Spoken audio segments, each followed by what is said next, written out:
Okay. Okay, guys, we are back. We are back, and I think we have fixed our audio issue. So hopefully that fixes the problem there. So sorry.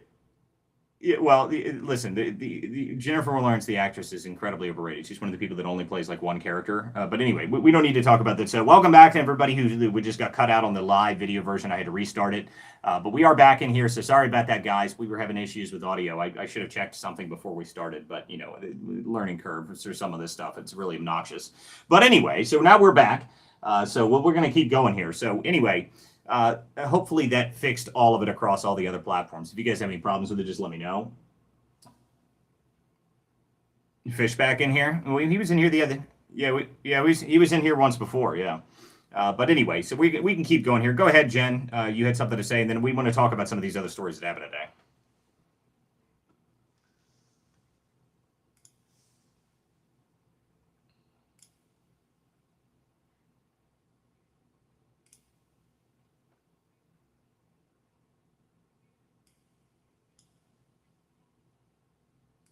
Yes. No, you're right, because this is something worth talking about. I mean, this is something amazing that we were even funding the Taliban in the first place. Which, by the way, there's a number of other things that were happening with that. The funding that was coming out of USIP, which is now it's now the Trump Institute for Peace. By the way, I love bringing this up because it's actually just the tip now, which is just hysterical. So that's just reality. But anyway, so the problem is that we were funding all sorts of people all over the place for terrorism and all sorts of problems. And the fact that we actually had to have a bill to fix that is crazy. Just completely crazy. Like, I don't know what we're doing with that. That's nuts to me. But, you know, this is the kind of stuff that our government likes funding, and they hate having any funding removed at all. And I'll tell you right now that if the Republicans want to win ever again, then they need to actually get a handle on some of this stuff. I mean, this is amazing. I mean, I don't know what else to say about it.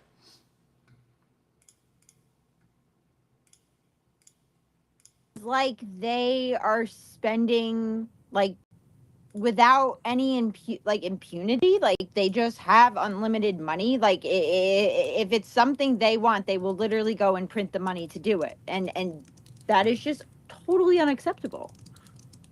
Yeah, well, I mean, this is always the problem, right? Congress doesn't have any interest in reducing their spending at all. So, you know, we're trying to fix some of the issues in Congress. Hopefully this primary season actually does that. And that would be amazing if we actually did that. If we could actually fix a lot of these problems all at once, that'd be fantastic. But you know, unfortunately, it seems that Congress can't do anything. They don't want to pass any bills. They don't want to pass the SAVE Act. There's now another bill for election integrity going through Congress now. Have you guys seen this? So we had the SAVE Act. The House passes the SAVE Act. Now we're going to pass another one through the House. I mean, what are we doing? Like, just pass the SAVE Act. Yeah, the Make Elections Great Again Act. I mean, what are we doing? Like, we're passing a second one? I mean, I don't understand why we can't just get one through. But if the first one didn't go through, why would the second one go through? That's what I guess my problem with it is. Like, so if you think that you can't get the SAVE Act, why are you going to get the next one? I mean, how many are you just going to stack them up in there, just count them for fun? I don't understand. I mean, it doesn't make any sense to me.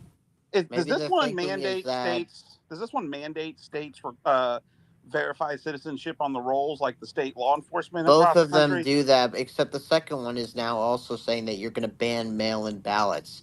But maybe the idea is that the more bills you get stacked up, the more pressure you're putting on the Senate to actually get them to the floor. And for what I'm seeing, like, more and more senators are jumping in to co-sponsor the SAVE Act. Like, I saw Chuck Grassley today is already jumping in on it. Listen, here's my problem, is they can mandate that you have to be a citizen, verify citizenship to get on the voting rolls. But that's done at the DMV, and it's not verified. They check a box, and it gets put on the rolls. So my question is, and I'm going to have to review this second bill, does it require the states to have an entity that verifies citizenship after they're on the rolls? That's the question, because it's already illegal to go on the rolls if you're not a citizen. So I don't know how you got to act. Why do we have to pass another law to state what's already illegal? The actual law should be every state should require voter ID, and if in order to be on the rolls, you have to be a citizen, and the state must verify that once you're on the rolls. I mean, that's very simple. It seems very simple, right? You would think that this is very, very easy to do, but apparently not. I mean, it just The thing to me that bothers the hell out of me is that, like, what is the argument against it? I don't think there is an argument against it, to be honest with you. I don't think there's any argument for not having voter ID in any way. I mean, it doesn't make any sense to me. Well, But hold on, Walter. The argument is, and this is the Democrats' words, people, not mine, okay? The poor black people don't know where the DMV is. well, okay? So listen, there is a great DMV. video. There's a fantastic video of exactly what you just said, Jennifer. And I'm sure if you guys have been on the internet for any period of time, you may have seen this video. It's just amazing. And it's of some dude just walking around and he's asking white liberals on college campuses, what's wrong with voter ID? And they're like, black people are just dumb. They don't know how to get voting. Like, they can't get their IDs and everything. And the great part of the video is then shortly afterwards, that same guy goes to Harlem and just walks around and asks people, like, hey, do you have a voter ID? Like, do you have an ID? And they're like, yeah, of course I do. What the hell? I'm an adult in the country of America. Of course I have an ID. Like, why would I not? But this is the attitude. This is the white liberal attitude of, we don't care. We need to save the poor minorities because they're just so hopeless and pointless. I mean, like, it is a obnoxious attitude that exists on the left, and it's one that doesn't go away. I love that their racism of the left actually, like, supersedes anything that anybody on the right ever says, to be honest with you. Like, they claim that we're racist, but they're always trying to help those poor communities that are just too stupid to be able to do it themselves. The funny part about it is that their ridiculous level of it takes it to, we just need to give them money, infinite amounts of it, and never check to see if they're doing it fraudulently. That's what they did with all of the ridiculous stuff for the Somali fraud and all that stuff. I mean, wasn't there a direct quote at some point that they said that they were afraid if they took away some of these fraudulent companies that they would be called racist by the Somalians? Like, oh my God. Save us from the suicidal empathy of the left, seriously. Okay, we've got a couple hands here. Go ahead, Henry. Hey, how you doing, Walt? What's up, buddy? Yeah, hi to everybody on the stage. A lot of familiar faces. The thing I was going to ask about in follow up to one of the previous comments had to do with regards to this new bill for election integrity, the mega whatever. I think Jack Tron, you were speaking about it. Great profile picture, by the way. I'm curious. Is this do y'all feel like this is something along the lines of just optics or some bullshit to kind of distract the citizenry from focusing on some of these more important things? It's just at a glance, it strikes me as the Democrats whining for 4 years that they couldn't do anything about the borders. Like there was no concept of sovereignty of national sovereignty or border enforcement without having to put some bill through, which of course was just a marketing narrative and a bunch of bullshit. And just like when you all were talking about the ID thing, it's just the marketing narrative, right? I'm curious what the truth is. What's really driving this mega bullshit, whatever? Like, why do we need? It's like, why would we need something? It seems redundant, or perhaps there is something in good faith happening where there is something unique that it's going after that doesn't. Well, that the is difference currently in is play. that the original SAVE Act doesn't ban mail-in balloting. This one does. The problem I have with it is that we already have the SAVE Act trying to go through, and it's not able to be passed. I mean, I know we're getting new co-sponsors on it, but it doesn't matter if you get all the co-sponsors you want on it, because you'd have to still get some Democrats to sign it, and they're not going to. They're not going to sign it. So what's the point of doing a second one that comes up and goes to the Senate, and then, oh, yay, look, there's yet another bill for election integrity that's sitting in the Senate that no one's going to sign. They're not going to get the Democrats to sign on to. That's what I don't understand, why we're even talking about a second one. That's what just doesn't make, other than the idea of maybe we're just trying to get pressure on the Senate. But I mean, at this point, the pressure is on the Senate. The Senate sucks. They haven't been able to pass anything at this point without the filibuster, without going over top of the filibuster, which the Democrats would do in a heartbeat if they were back in control. I don't understand how we're going to get any of the agenda through. And to be honest with you, I don't think the old GOP establishment people want it to happen. So that's, I guess, the real problem I have with it. And they already did it. They already did it before. They did it in 2013 and I think 2015. And so, I mean, this idea that the nuclear option wasn't invoked, it has never been invoked, is complete load of malarkey, to quote Joe Biden. Harry Reid invoked the nuclear option on a couple of occasions. Well, Chris, okay, so my question is, who... It's not Judicial Watch, because Judicial Watch is on the left. Who's our version of Judicial Watch? Judicial Watch is Tom Fenton. That's us. Okay, so Judicial Watch, I want to say, just did a big lawsuit out in Oregon. Yeah. That purged the rolls of like hundreds of thousands of people. Yeah, 800,000 people were taken off the rolls in Oregon. So I mean, this is right. So is that the way we need to attack it, right? Because I feel like, much like Henry just said, that these bills are just a song and dance. Because if you were to enforce the laws that are already on the books, we don't need any more laws, right? And I feel like Congress feels that their only job in life is to pass laws in order to get anything accomplished. Well, yeah, I mean, well, Congress is that's like the theater of it is Congress always just trying to yell at each other. But I mean, obviously, if you're doing things fraudulently, there's already things that you can do to check that. I guess the real problem is that some of these states don't want to turn over their ballots. They don't want to turn over their voter rolls, even though we're seeing all kinds of problems with this. I mean, there's a new video that came out today of a guy down in Georgia that's going after the Secretary of State, the person running for Secretary of State on the Democrat side in Fulton County, Georgia. And he's like, well, what about all these voters that are registered to like, bathrooms and, porta potties and, all these places? Like, what about that? And she's like, oh, that's conspiracy. Like, no, it's not. You can buy the voter rolls and I went to them and that happened. But according to you, it's conspiracy. What are we doing here? I mean, that's the crazy part about it. But I was just gonna say that was such a disgusting video. Not so much that I blame somebody for just being jumped in the middle of not that jumped, but that it was approached in that manner. But she just blatantly and very likely consciously lied repeatedly. And the thing is that's normative, right? This is normative from the left. Well, let's just lie about it. Like that's the strategy. Like, and the thing is we don't play. There's a degree to which I think we need to start playing dirty. I'm sure that we plenty of the GOP play somewhat dirty, but like these kind of games, man, like this crap with the filibuster and this other kind of blue slip, whatever the hell. It's just like tradition for the sake of tradition. And there's a point to which I understand, like that you don't want to like lower the bar because it just who knows where the hell it goes. But like if you are fighting against somebody, it's just basically what you're communicating to the world is you don't want to win. Like consciously, your goal is to not win on a regular basis.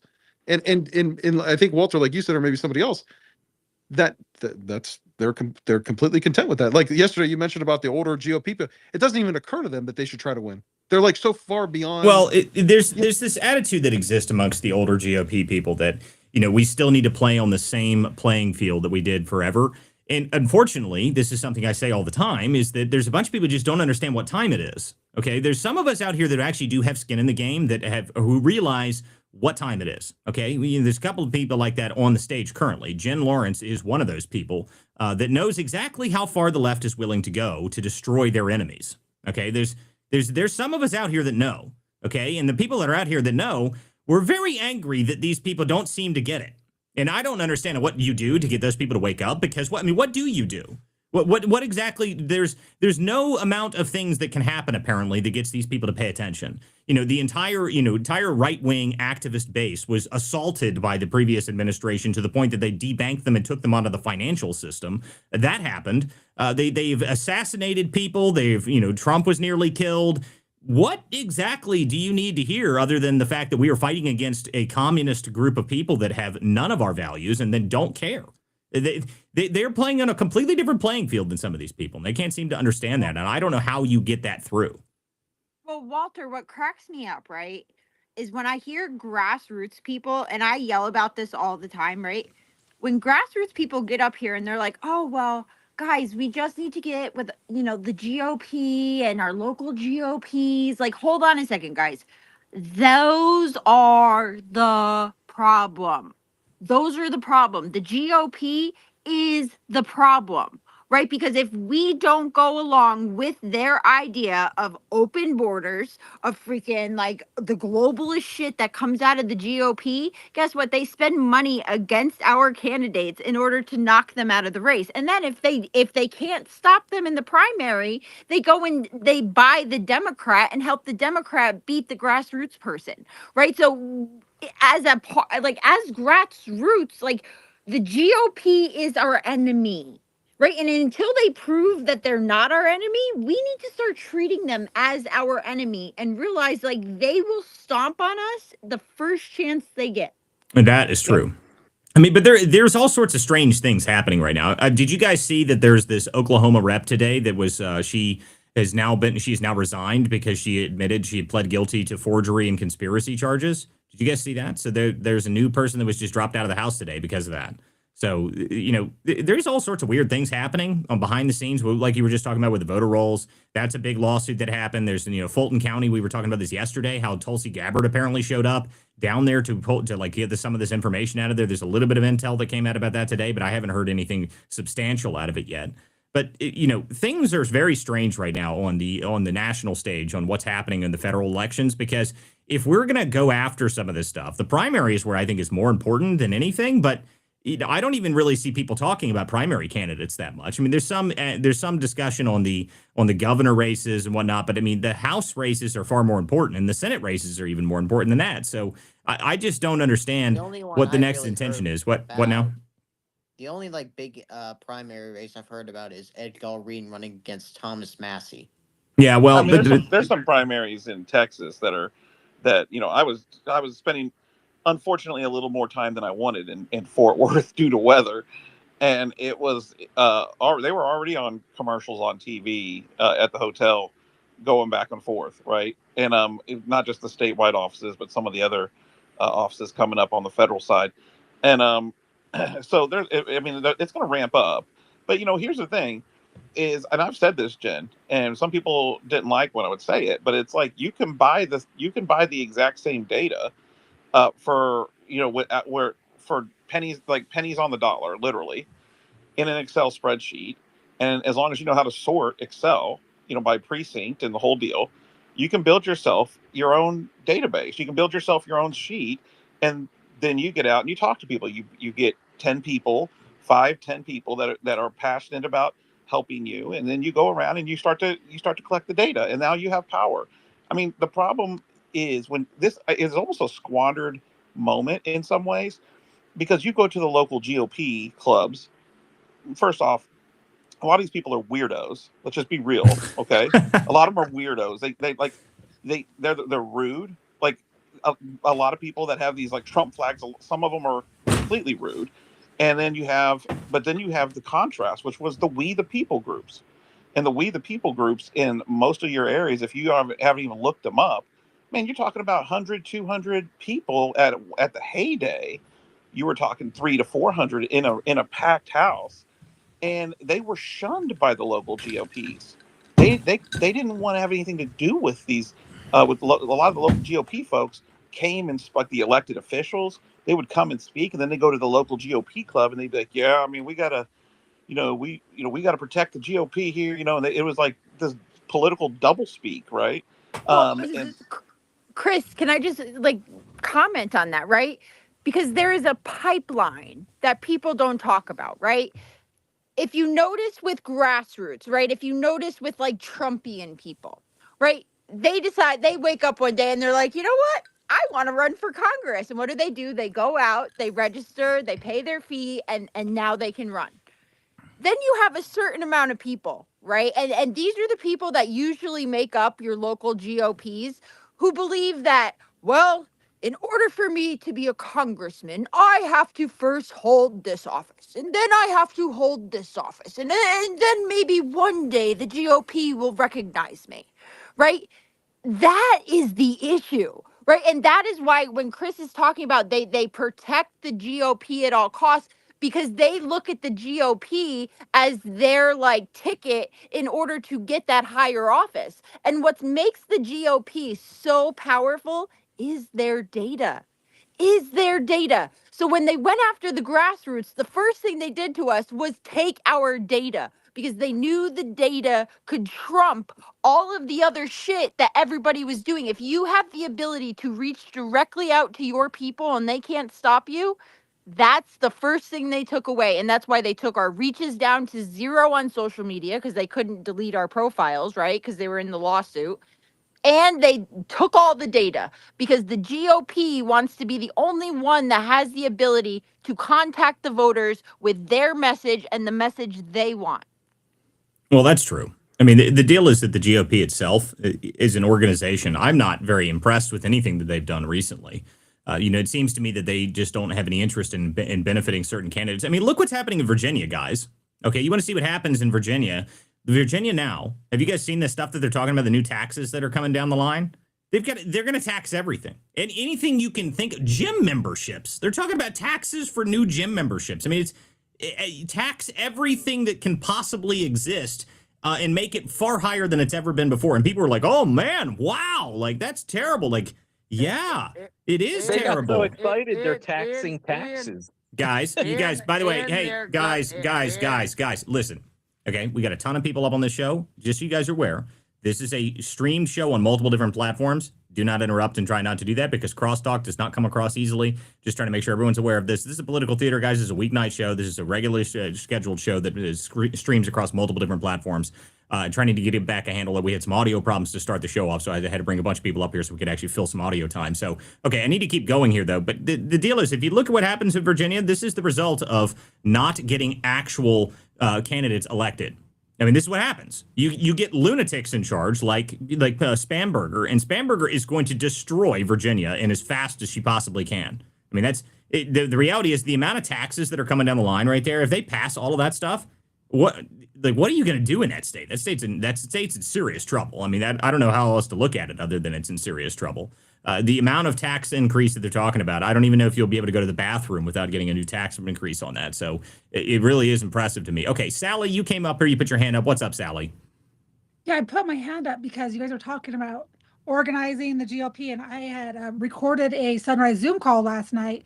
And the way that they organize and the way that these people, they already got their candidates for 2028, and they've already taken donations. They're already doing mutual aid, and they're already teaching these people how to do phone banks, how to rebut and to answer any questions that might arise. And this is where we are lacking, is we're not doing this on our end and having this type of organization. I'm not saying I agree with what they're doing, but the way they organize is way early, and they're getting people on the ball. Like, I don't even know who these candidates are, and they're already pushing for them right now. Yeah, well, I mean, the general problem on the right is that the grassroots organizations, the people that actually do the real work on the ground, have very difficult time getting funding. Okay, this is something that I've talked about a lot. And, you know, some of the ideas we've come up with in the past is actually getting funding for some of the really important things that we need to do out on the ground. You know, if I had hundreds of millions of dollars, the one thing that I would do is I would go find 10 really good activists that are constantly doing stuff on the ground and figure out how to fund them to the point that they can do more things. That's what I would do, because it'd be far more effective than giving money to the old Republicans Club or some horse shit. I mean, what do those groups even do? And none of those groups do anything. The only ones out of them that actually do anything at all would be like Turning Point. There's one or two of the other ones that actually do on the ground door knocking, stuff like that. Those organizations are worth it. But there's a ton of GOP style organizations that we push conservatism. Whoopee. But give us millions. And they do. And they give them millions instead of going out and finding people that are actually willing to go out on the ground and do things. It really is incredible to me. I don't understand, because the left, apparently all you have to do on the left to get funding is say, I'm going to oppose ICE, and they'll give you a whole bankroll. They'll give you an entire organization. They'll give you bail money. They're going to give you food. They give you millions of dollars to do, essentially obstruct the federal government, and they just give you money to do it. Now, I think part of the reason for that is that the money that they're using to do that is not normal money. I think a lot of it is washed around taxpayer funded stuff, which is part of the investigation stuff that we've been working on for a number of years, which is why they're so loose with it. They don't seem to care because they've got, millions and billions of dollars that they can just flow into these places, and they keep getting more and more money. And I know a lot of it comes out of taxpayers' pockets, even though they don't talk about that. But we know that that's true because the way that these NGOs have been set up. But, unfortunately, on the right, the people that are at the top, the old school GOP guys, don't want to give money, specifically to guerrilla marketing groups, which is something that I don't understand. Guerrilla marketing is far more effective than any other form of marketing and going out into campaigning. If you do lots of hardcore guerrilla marketing, it is much better, ROI in terms of actually getting real things done. Guerrilla marketing is the real way to do it. But I tried to stand up something a couple months ago trying to get some of this stuff done, and no one seemed to be interested. I talked to a couple different people for fundraising. They weren't too interested in doing it. I guess part of the problem is that they see the way that you do campaigning is the old way of campaigning, which is buy a ton of TV ads and just do it that way, which there is more effective ways of doing campaigning, getting people in the streets, actually doing events, doing, actual guerrilla marketing, pressure campaigns, that sort of things are things you can do. But it's different to the GOP. The GOP is not used to that stuff. They just want to give money to their buddies that make the mailers that go out, and then the mailer buddies get tons of money. It's the most obnoxious thing in the world. and then you got to volunteer, right? Like, so let's just take the most recent example. The most recent example that I would call, in some ways, guerrilla tactics was these off-duty cops, off-duty law enforcement, and retired military veterans that volunteered their time and went up as a group and pretended to be ICE decoys and threw these anti-ICE protesters off their game, and it was highly effective, right? Except that they had to volunteer to do it.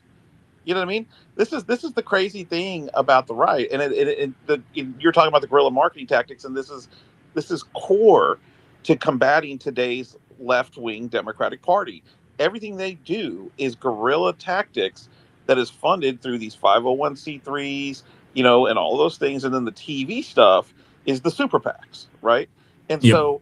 so they have a two-front war, information war going on, and strategy. And Sally's completely right. They're already looking at 2028, but the more dangerous part that people aren't paying attention to is the Sunrise and Indivisible have these little chapters all over the United States, and they're putting school board candidates on these ballots, Yep. city council candidates on these ballots. They're getting people on the planning and zoning commissions, on the police boards. All of these different things they're sticking their little people into, so that when the time comes and they need to be called for it, boom, they're called, and next thing they're over here, taking away, immunity for police officers. They're over here inserting these types of books and all these different things in our public schools. I mean, these things didn't just happen overnight, right? And so, I mean, the interesting thing about it is that they're not even really hiding it, Chris, right? I mean, this new thing that's come out from New Jersey, I hadn't played the video yet, but she's saying that she's going to set up a portal stood up by the state so people can upload videos and photos of ICE. I mean, what?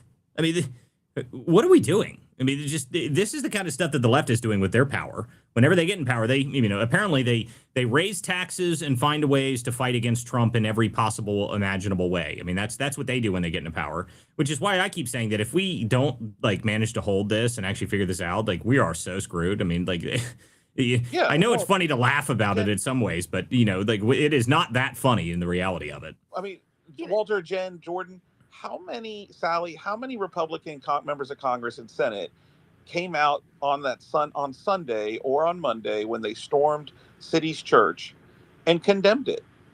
It was virtually none. Virtually none. But what you guys are bringing up, right? How the left is fully funded and they fund. First of all, what they did is they gave the grassroots a place at the table, right?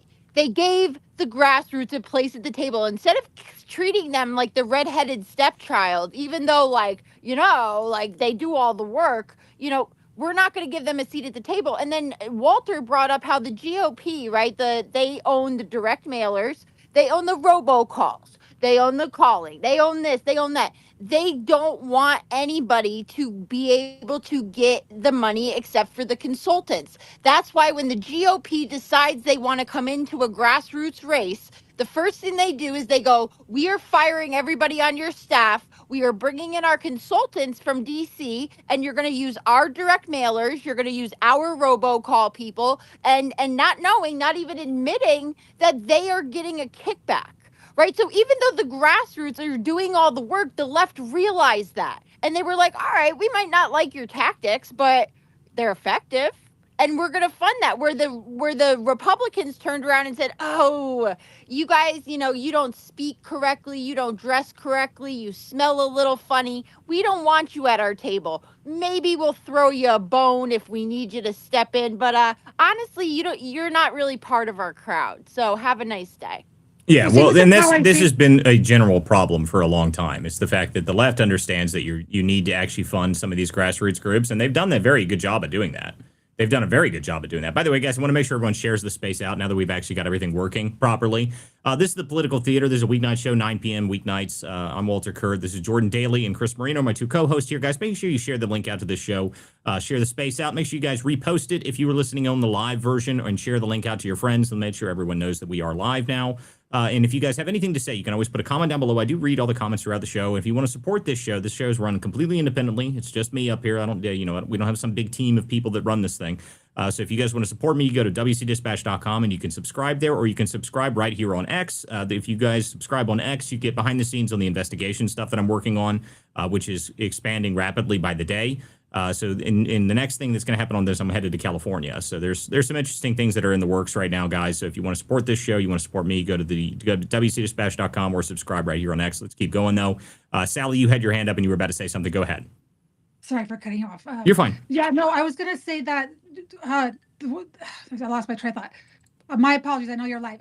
So what they're doing here, because I'm going here and making clips of this Sunrise Zoom call that I was in last night, and they have an organized phone bank system. So these people just log into this phone bank. They already have all the phone numbers ready for them to call and everyone to reach out. And I don't know if you guys were just talking about them infiltrating the schools. So you have, what is her name? Becky Pringle, who is head of the National Education Association. She's the president. She's on this Zoom call. Like, she's helping them organize their walkouts for this I think it's Friday, tomorrow. They're doing a student walkout, I think, in New York. I don't know if it's nationwide or just it's national, Sally, I think, and correct me if I'm wrong, Walt, but I think it's national, correct? Yeah, it is. I mean, this stuff is something they've planned for a while, by the way. I have an email from a school board in Virginia that got this, and they were setting it up weeks ago. So this is something that's going to be a huge media push from them. So expect that everywhere. That'll be tomorrow. And of course, they're also trying to say that they're going to try and get everybody in the country to do a national strike type thing. I mean, the only people that the amazing thing when I hear about that is like the national strike from who? I mean, the government workers might do it, but outside of the government workers, most people don't even know this stuff's happening. So you I don't know if I don't think it's going to be very effective getting people to be like walk out from their jobs during the day every day. But I'm sure they'll try and pretend it will. But it should be entertaining to watch in the very least.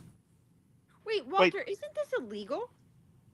What do you mean illegal? If you're a government employee, you're not allowed. Isn't that like Hatch Act? Yes. Well, listen. The amount of Hatch Act stuff we could go through, Jen. You want to go through the amount of unbelievable amount of Hatch Act violations we could go through? Yes. I mean, that is a genuine problem. I mean, this goes back into the stuff we worked at with Millie Weaver, which I was actually just talking to earlier this evening. I've got some interesting intel that we need to be bringing forward to some of the authorities that we've been talking to on some of the coordination of some of this stuff. Because yes, they're working directly with the people within the government, and obviously it is all a violation of federal law. But are we going to do anything about it? I don't know. I mean, it seems to me that we haven't done anything at all so far. So. We can say that it's illegal all we want, but does that really matter anymore? I mean, I don't know. Does what laws matter at this point? Apparently, you're allowed to attack federal law enforcement and not get in trouble for it. So, in my eyes, if you touch anybody in law enforcement, you go to prison for ever. But that's not the case anymore. They don't even pay attention to that anymore. So who knows? Okay, I got some other hands up here, so I want to make sure I get around the room here. So, Key, go ahead. Yeah, Walt, I wanted to mention when you're talking about Virginia, and I posted it down in the purple pill for everybody to look at, but they have that House bill, I think it's 863, and it reduces, it's very weird. It removes a lot of these mandatory minimums. A lot of people don't really seem to be concerned, and they're telling me it's not a big deal. But if you look at it, essentially what it does is it shifts a whole shitload of discretion to the judge, to the judicial system. And a lot of people wanted to argue with me about, they still have these baseline sentences. All baseline sentences can be waived by a judge.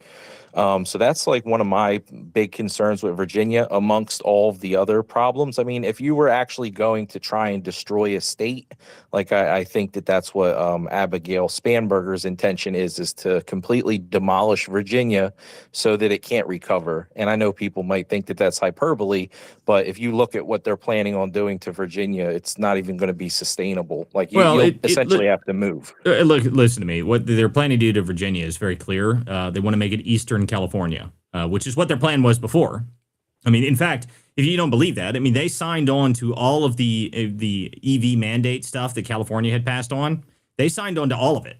They signed on to every bit of it. And they actually the Trump administration actually managed to get that killed, by the way. So that was fortunate because if I had read my numbers correctly on that, it would have put almost every car dealership in the state out of business in less than 5 years, which would have been, that's just wonderful. Wonderful stuff by the Democrats there. That's a brilliant move. But this is what California is. California is a one-party rule, and they just do crazy things all the time. I mean, the most recent thing with this wealth tax concept in California, if you want to see California go bankrupt almost immediately, that is going to be the way to do it. I mean, Silicon Valley is the only thing keeping California afloat, and if they manage to get them to evacuate California, which they will. I mean, that's the crazy thing. It's like, what do you think? Like you think all the billionaires are just going to let you just decide that capital gains are now taxable, and we're just going to do that, and unrealized capital gains are going to be a thing now. That's if you do that, every single person that is worth any money and actually creates any industry will leave immediately. Now, it may not be a great thing in the short term for them, but they don't care. They're going to go to a state that doesn't exist in, which is almost every other state in the country. So, I mean, I actually know it would be every other state in the country. They can go anywhere except there. So that will happen instantly. But of course, they don't seem to pay any attention to that. So who knows? And it's because they don't understand it, right? They have these communist economic professors who tell them, oh no, this makes perfect sense. Tax the billionaires. Well, spoiler, first and foremost, billionaires are in the same tax bracket as millionaires. Where's this specialized billionaire tax bracket? The other thing is on the EV stuff, right? So obviously my father was was pretty high up in the auto workers, and they want everybody to go to EV, but none of these politicians, these genius politicians, thought, well, first we got to build factories for the chips and factories that build the batteries for these EVs and all of these different things. None of them did it. They put these EV mandates out there knowing that China had all the factories and everything was out of our country. So it was going to force us to bend the knee to communist countries that already had access to these things. And this is why, by the way, when you have an issue with, say, your vehicle, it takes forever now to get a part in on some of these vehicles. Is because they put all these sensors, all these things in, and everything was made in China. Well, I mean, there's a number of issues with the auto manufacturing supply chain. Okay, there's tons of problems with it. The other problem I have with it is a lot of these American car companies aren't even building their cars in the country anymore. They've all been outsourced to Mexico, and China was part of it, but Mexico was always a bigger one, and Canada too. So we moved a ton of auto manufacturing out of the country, and that's also partially because the unions just destroyed manufacturing in the United States. That was another huge problem, but no one talks about that anymore. Everyone just somehow just forgets that the unions were making. I mean, guys, I know people here in Ohio. Ohio was huge for auto manufacturing, okay? Some of the guys that working in the union, they said, yeah, we knew it was in trouble when, our daily job, and these guys are the older guys that were in the 80s and 90s. And he said, we knew we were in trouble for auto manufacturing when my job every day was I'd show up and we'd all play poker in the back room. And that's all we did all day. We played poker through the entire day, and we were making $35 an hour. It's like, oh, you're surprised. I mean, like, no, they eliminated those jobs the moment they had another option. No way. I mean, that's the kind of stuff that was going on, and that's part of the problem. So unions got way too much control, and that's something that needs to be reversed, because unions had a great purpose in this country at one point when they were forcing people to work 19-hour shifts and allowing people to stand at a factory line where their hands were falling off from some of the stuff that they were forcing them to do every single day. Yeah, unions were important, but then when they decided that unions are now allowed to just demand more pay from a company, even if the company can't afford it, that's the kind of stuff that puts companies out of business and what causes them to outsource. So unions needed to be reeled in quite a bit, but I don't know if that's ever really happened. It seems to me that we've still managed to placate to the unions, and that's not going to be a good thing, because eventually it'll just put companies out of business. If you go look at companies that don't have that, for instance, Honda that has over 30,000 jobs in Ohio doesn't have union, and they pay better than all of the other ones, and they have a much more successful company. They don't seem to have any of those problems, but if according to the unions, they have much better jobs, and they do such a good job that all of their jobs then leave, and everyone goes out of business. But no one talks about that stuff. Yeah, I mean, Toyota built Georgetown, Kentucky. Georgetown, Kentucky was literally just a little small town south of Cincinnati, and then Toyota came in and literally built the entire city. Well, that's exactly what Honda did. That's exactly what Honda did. So Honda did the exact same thing up in Marysville, Ohio, which is, the funny part about that is that, so I live in Springfield, Ohio, and Springfield is actually supposed to be the location of that, manufacturing plant. In the Springfield Democrat government decided that they didn't want to give Honda a tax break on that, so they didn't build here. So it cost the city 20,000 amazing jobs, and now Marysville is, a thriving town and doing great. But they could have built it here, but we couldn't give them a 4% tax break for a number of years or whatever the hell it was. And so they decided that that evil corporation didn't deserve a tax break, so they took all their jobs and went somewhere else. It didn't work out for them. But And Walter, it's amazing stuff. What's wild about this is actually when you go back and look at Too Big to Fail, right? That moment, like the Too Big to Fail moment. Oh Jesus! And you look at the Obama administration. Okay, actually, a lot of what he did was horrible to the unions. Yep. But yet they bend the knee. They praised him. All these different things. And he actually, when it comes to the retirees, the things that happened like in the retirees and all these different things, it was terrible. And I mean, but the left is not pro-union, right? Like the left is wants their vote so they can stay in power, but they have no problem going and getting a Prius. They have no problem,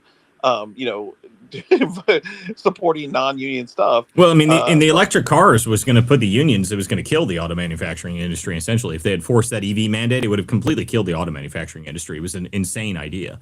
Okay, let's keep moving around here. We got a ton of hands on the stage here. Okay, so go ahead, Patriot Forge, and then I got to get a Rusty Cannon, and then there's another speaker up here. So go ahead, Russ. Go ahead, Patriot. Yeah, thanks, Will, for having me up again. Always an amazing show. One point I wanted to come on is about the voter rolls. If you do you have a link for New Jersey? I want to buy my state's voter rolls. I'm gonna look through it in my area, and I think maybe you could organize that. There's one person from every state to look through their voter rolls and find out what was going on in Georgia. Just everybody check their own state. Well, everyone should do that. And do I have a link for you directly? No. I mean, that's something that you can find reasonably easily. I mean, you can just find it. I'm sure it's not difficult to buy. Most of the time, voter rolls are reasonably cheap. They don't make it very difficult to do. I was looking at buying some in Nashville for a project Chris and I were working on a while back, and it was like $30 or something to get all of Nashville or something. So, you can look into it and figure out exactly what you need, but it's usually not very expensive. Okay, fine. So I guess we'll be doing that. That's one project, and then another thing that Jen was talking about with the firms being outsourced with all the GOP and with all their outsourcing and stuff. I wonder if those firms are also used by the Democrats. Usually in some cases, yeah. Yeah, in some cases, yeah. But a lot of the times what they do is they've got their buddies that run it and they all just work with them. I mean, one of the things I tell candidates when they're running is that if you have a consultant that comes in and says that we need to run nothing but mailers for the entire time that we're running for this campaign, that consultant is just making money off you. Like they're not there to help you. They're there to take money out of your campaign and put it into their pocket. Because I'll tell you right now, guys, mailers are essentially useless. I mean, there is not a single piece of political mail that really does anything at all. But they swear they work. I mean, what the open rate on some of these things is like 1% or something like that. It's insane. But this is what they claim works. The only kind of mail that actually does work is physical handwritten letters that have a real stamp on them. That has it looks like someone like your grandmother sent it to you or something like that. People open those, and there's actually really good data that shows that people open those, but no one wants to do that. They just want to hire a bulk company and send out a bulk mailer and think that anybody cares about it. They just throw it right in the trash. I mean, it does nothing. Does nothing at all. But the people that run those mailer companies get, 15% of everything that they spend on it, so they keep doing it. It's a self-licking ice cream cone of the consultant class. And this is something, by the way, it happens on both sides of the aisle. It's not something that's specifically unique to the Republican side, but the Republican side consultants, the problem I have with them is that they also don't spend any money on like actual grassroots people that really do stuff. That's the real problem. They don't spend. The Democrats may spend on stupid stuff like that as well, but at least they also supply the grassroots, guerrilla marketing people that actually run the campaigns and actually do it. They do supply those people, and the Republicans just don't. I mean, essentially, if you're trying to do a intentional guerrilla marketing campaign for any Republican candidate, almost anywhere in the country, if you start doing it, you're not going to get any assistance from their campaign. You're not going to get any support. You're not going to get any financial anything. You better just figure out how to do it on your own. That's just how it works. That's just reality. Jan, if you had something to say on that, you go ahead, and then we're going to go around the room. Yeah, I was just gonna say, and even if like the campaign is currently working with like hold on. The problem I have is like the robocalls, just like you said, the robocalls, the direct mailers, all of these things that the consultant suggests, right? And this is what also puts the Republicans on a back foot, is so outdated. Is absolutely outdated. Like, how many people actually really check their email like they used to, right? How many people actually will answer a number that they don't know, right? Especially around election season, right? So literally the only reason that they are making campaigns check these boxes that are self-imposed, right, is to line their pockets on top of, you know, the hundreds of thousands of dollars that these consultants are charging the campaigns. Yep. Right? The Democrats are sitting here doing, like, look at Mondami, right? You hate him, right? But you got to look at how we got there. Holding comedy nights, holding rap battles, right? And you might sit there and laugh and be like, oh, ha ha, like that's so stupid. No, it's not. Yeah, it's not. It's not so stupid. It's not. I mean, the reality is that guerrilla marketing campaigns are the most effective campaigns in the country. They are, and they always have been. And you can win with less money if you use it effectively. I mean, you actually get people that actually know how to use them and actually run with a real guerrilla marketing campaign. You can win with them. You can. And the problem that you have is, I mean, if some of the things I tell people is like, if you took all of your budget that you used for mailers specifically, if you took that whole budget, applied that to social media guerrilla marketing, you'd be much better off. Like you would. I mean, just the mailer budget, you would be much better off just running it directly into social media marketing with a real group of people that know how to run a guerrilla campaign online. That would be much better at moving the needle than anything a mailer would ever do for you. Now, the TV ads is a bit different. TV ads are necessary at this point. That's the only big spend that I say that you still have to do, because even though most of us probably don't watch television, a ton of people still watch television all the time. In being able to play ads on television and on streaming services is now the other big thing. Streaming services, anything that's like, you know, direct stream of, you know, any football or any of that stuff, that's all necessary.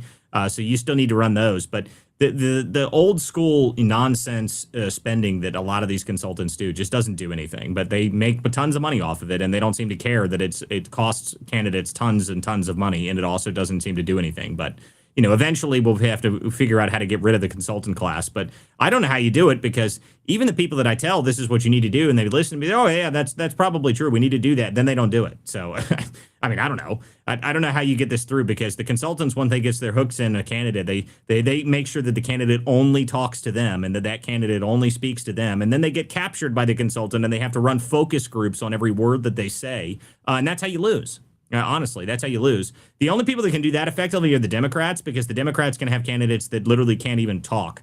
They can't even speak full sentences, and they can still run them and win. But that's because the Democrats have a whole different campaign that runs behind these people. They have a full guerrilla marketing campaign that it's irrelevant who the person is. They just go out there and say how much they hate Trump, and that works for them. So, you know, we don't have that option. That's not something the Republicans can do.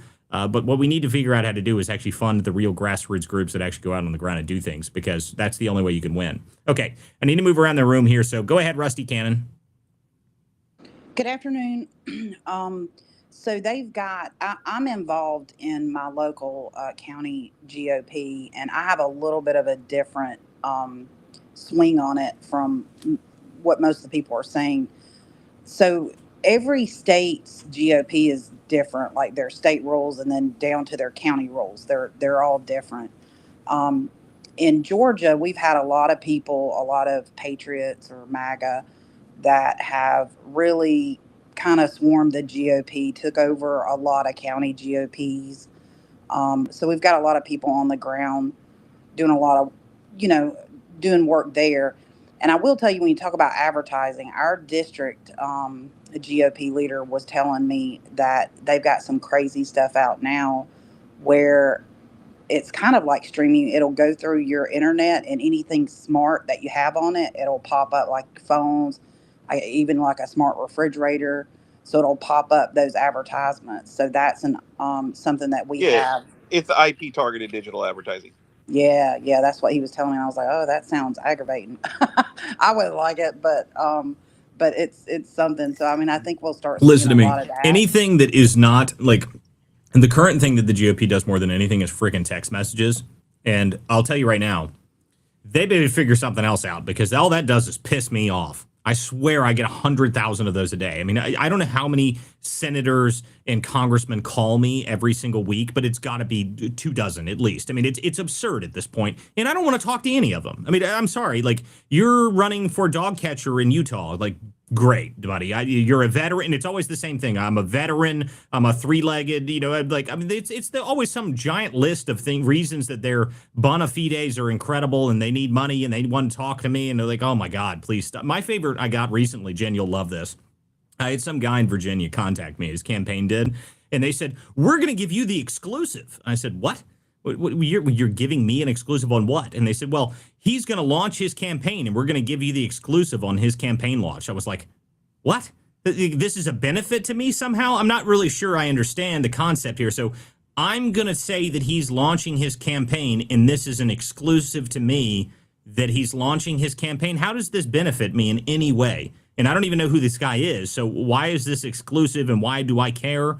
I don't know him. I've never spoken to him. He's never paid me.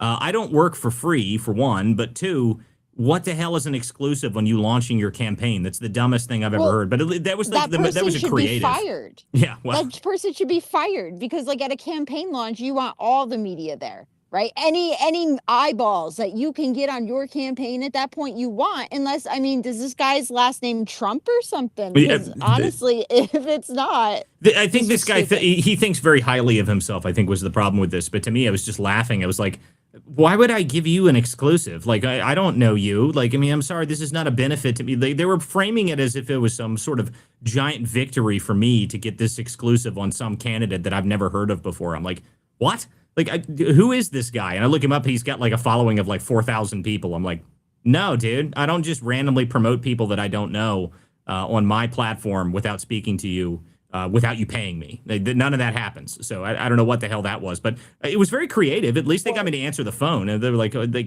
most of these people are so terrible. Like, you get these text messages and they're like a gigantic long paragraph about who they are and how great they are and how I need to talk to them. It's like, people need to figure out how to like actually communicate to people that they're trying to get to support their campaigns. Well, Walter, that was kind of my point.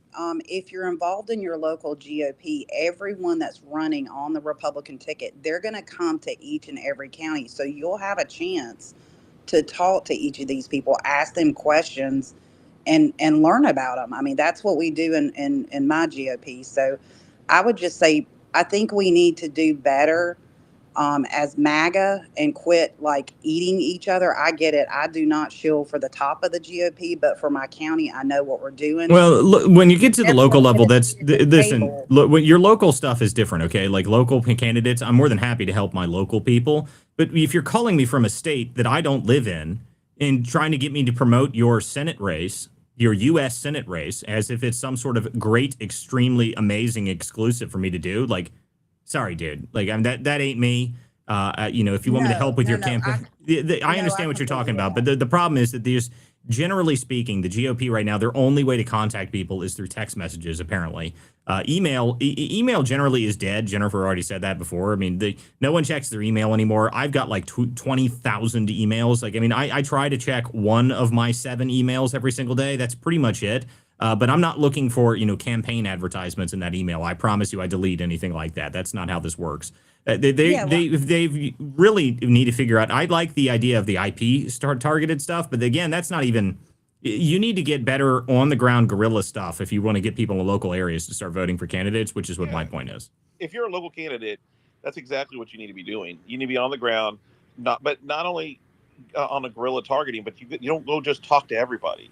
Time is money. Time is votes, right? And so, we can talk about this for days. But the reality is we're going into a midterm election, and Sally has a very valid point, extremely valid point, that they're already prepared and organized. And while the Democrats, compared to the Republicans right now in terms of funding, the Democratic Party in general right now is not doing great. What we are seeing is the fact is that the money on the back end to these 501c3s that are putting the ground operation together, and to the super PACs that are on TV or banners or whatever, are heavily funded. Yep. And so, and that's the biggest wake up call that I do not to this day yet believe that Republican members of Congress and the United States Senate understand. I'm proud of Eric Schmidt out of Missouri. He's doing wonderful. He's a former attorney general. Ironically, when he was in the state legislature, he was fairly moderate, but now he's ultra MAGA. Like, he's got Trump's back. He's calling things out. I love that kind of stuff. We're seeing that with other members of in the Senate. But then you have weasels like Tom Tillis, who is completely worthless. I don't even know what the dude's problem is. But it makes sense when you start to look at like Sunrise and Indivisible and the infrastructure that they've already built in North Carolina. So, well, some of those I mean, look, questions the reality is to just a ground game of any kind. We don't have something that is a national ground game. We just don't have it. We simply the Republicans don't have a national apparatus that does ground game. The closest thing you've got is Turning Point. It's the closest you've got. And that's just something that, the Democrats have built this thing up for years, and they've got it, and they operate on it, which is why I tell people, stop pretending as if the Democrats, just because they've got bad favorability ratings right now, as if they're not going to be able to win elections. That's just not true. It's just not true at all. Hold on, Rusty. Rusty, I've got to go into other people here. I've got other people on the show. Okay, Vince, go ahead. Fuck. Hey, we're up in New Hampshire, and this is going to be a battleground in 2026. And what you guys are talking about, the grassroots, the ground game, and everything else, we've wrestled that back from the state GOP, and it's us that are doing it. And the problem that we're finding is, like, look, somebody's running unopposed. We just need to put somebody up against them and do something. And you can't get any volunteers to do that. All right. So I can only run for so many friggin' positions. Yeah, well, this is a genuine problem across a lot of the idea that we have any seats that ever go running unopposed is crazy to me. I disagree with that entire concept. We should never have seats that go running unopposed. And further, even if it's a seat that you don't think you can win, running unopposed is not an acceptable option, because the idea should be that if you have somebody that's running unopposed, put anybody in there and force them to spend some money at least. I mean, you got to thin their resources out at all. And I guess the problem is that the right thinks that they focus on this specific one and that specific one. Well, why don't you focus on everything? Try and win every single seat. And just because a seat is long-term blue doesn't mean that you can't have somebody that shows up and is actually willing to win and trying to actually flip that seat. It can be done. Okay, it can be done, and it should be attempted everywhere. And if you spend more money on guerrilla marketing rather than mailers, you might actually be able to accomplish that. And I completely agree with that. And that's our argument, that we've wrestled control of the GOP party in New Hampshire and said, I don't care if you're going to run for dog catcher. Let's go. Let's put somebody up there. It starts at the base. It starts at dog catcher, selectman, school board, whatever, everything. It starts there. That's where it starts. And it has to start at the grassroots. And that's what we've turned our focus to. And we're going to actually, I think you might actually be impressed with what happens in New Hampshire, because it's kind of a weird that's good. place. I mean, listen to me. So anybody that's got a ground game that's actually operating in any state, I'm happy to hear from them, and I'm more than happy to see if I can do anything to support them. So that's great. I'm good to hear that from New Hampshire. To me, my only thing is we're coming into this election, I'm going to be so busy trying to deal with this fraud stuff that I'm working on. So I'm trying to figure out how I can support candidates while I'm out on the road. So that stuff I'll be working on as we get into this, over the next couple months. But at the same time, the opposition research, the one thing that's what I really do, guys. I'm really good at opposition research. I take down candidates. That's what my whole goal is in life, is to ruin someone else's day. I really do enjoy it. It makes my day to make people really mad. But the deal is that we got to have candidates and campaigns that actually use the opposition research. One of the problems I had with the Virginia campaigns that recently is I had two major stories that could have been used by the campaign, and they didn't touch them. They didn't use them. They didn't even go after him at all. In Virginia, Spanberger is still in the middle of a defamation trial. She's still part of a defamation trial. And Don Scott, the freaking Speaker of the House for the Virginia Democrat legislator, is the head attorney in that defamation trial. And no one talks about it, and no one even brought it up, even though I was at the courthouse that day when they managed to make sure that she had to give her actual deposition. So, This is the kind of stuff that I don't understand why we don't talk about it. Why do we don't use it? And the consultant class that is like worried about being too squishy about, what things that they want to use as actual political attack ammo, you're stupid. Okay. Like any political strategist or anybody that says that's too dangerous to talk about, you should be fired. Okay. You should just be fired. I mean, if you're not willing to go out there and actually swing at the bat and actually swing on some real serious hit pieces, then you're just going to lose. And we don't have time for people like that. But this is just what happens when you have the consultant class that runs everything. Okay. Let's see here. Go ahead. Jared, you got your hand up. Go ahead, Jared. Hey guys, hey Jordan, Chris, and Walter. I've spoken with some of you guys today. I'm exhausted. I've been doing a lot of political work as well today. Um, I know you guys are getting into the money and all of that, but honestly, I just think it's going to be messaging. I think messaging is going to be what takes it home for the midterms, obviously. So, for example, you're right, Walter, right? I mean, how many the text messages, right? I can't, like this last election just here in Virginia, I can't tell you how many messages I get from Winston Earl Sears saying, "Hello, I'm Winston Earl Sears. Please come to the Virginia State Fair." Like that is not working, right? You have to use you have to match the energy that the Democrats are using. With regards to I think this whole thing is going to be dealt on the gerrymandering and the redistricting and Virginia, California with the Prop 50. So I think that's where the midterm elections is going to go through. That I agree with. That I agree. That I agree with. The redistricting stuff is the real midterms battle, in my eyes. Now, I mean, you still have to win campaigns, but you have to. Yeah, it's the court battles. But I mean, but the deal is just redistricting war that is currently going on. That is the biggest thing that's going to decide how this midterm really plays out. There's a lot of stuff that could happen. So, I mean, in terms of what happens in Virginia, I don't think they're going to be able to get that through. But Prop 50s might be able to go through. So I don't know. I mean, the amount of seats that are up in the air right now is kind of crazy. But at the same time, the primary battles and actually getting candidates that can win. My thing is that the Democrats, and what's something that the Democrats do very, very well, is you're right about messaging. Messaging is one thing, but actually getting your message out to people is another problem of the GOP. Like you said, the text messages just ain't doing it, dude. Like, one, it annoys me. I get very annoyed when I see 800 text messages that are like, "We haven't heard from you." Well, I never talked to you. Like, I don't want to hear from you, actually. Like, shut up. I mean, Jesus Christ. I mean, why haven't you signed your membership decree? What? I mean, just these are terrible. Terrible. Like, if you're going to use text messages, use what, like Early Vote Action has a text message feature in it. That's actually useful. Okay. It's actually useful because you can text people in your local area and you can say, "Hey, I'm an activist in your area. I'd love to talk to you about politics. I'd love to talk to you about where your vote's headed." That sort of stuff, highly effective.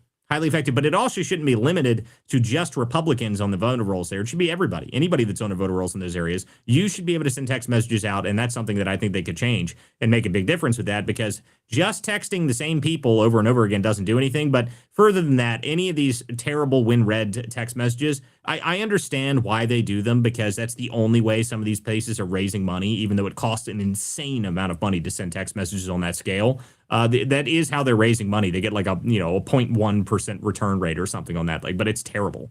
I mean, it doesn't work. And further than that, they can't even say certain words. I mean, they can't even use certain language that actually get people to click on them. It's terrible. I don't know what you're going to do about it when eventually, which this is going to happen. I mean, within the next couple of years, I guarantee you there will be enough AI out there that'll block all of these things. I mean, that's what's happening to email right now. Email is getting completely wiped out. I mean, email advertising and generally and just email marketing is getting killed right now. Go ahead, Jared. Sorry, I couldn't hear you. It glitched out for a second. I'm in my car right now. You mentioned the opposition research. I can't tell you how many Republicans, like even here in Hampton Roads area, the 7 cities, and where there's Democrats, there's so much opposition research you can get on. Like, why not touch it? Well, it's too petty. It's when he was in high school, or when he was in middle school, or when he was in law school. I'm like, elections are binary. Okay, someone's going to win, someone's going to lose. Okay, at the end of the day, you're gonna throw whatever you can to win the election. And where the Democrats, they're finding things where John Seaver was doing something in seventh grade or ninth grade, they're finding out, right? Yes. So it's just like, it's crazy. It's crazy stuff. I can't wait. Like I said, I'm traveling the whole country this year. Be back in DC in the next few weeks, California as well, and Maine. People are not talking about that. I think you're going to see a really upset there with Mr. Graham upsetting. I think that I'm not sure if it's going to be an upset. I think Plattner's got a pretty significant chance of doing that, and that's mostly because Susan Collins is like Collins. Who exactly likes Collins on the MAGA right? She's not liked, so she's not going to get major support from But she's anybody. been reelected. I know, but I'm talking about in terms of a national perspective, okay? And a national perspective, getting additional grassroots support from the national base for her is not going to be possible. So it's going to be difficult for her. Now, she has definitely won in Maine many times. So, she knows how to win in Maine. So I wouldn't count her out. But I'm just saying, I think that Graham Plattner has a pretty significant chance of doing that because not only does he have a grassroots support base, but he also is doing all the right things to get the national grassroots activists behind him. I think he's got a pretty good chance. I don't think that that's going to be an easy win for her if she does win at all. And he's not 80. He's not 80 well, years old. That's the other thing. He is not ancient.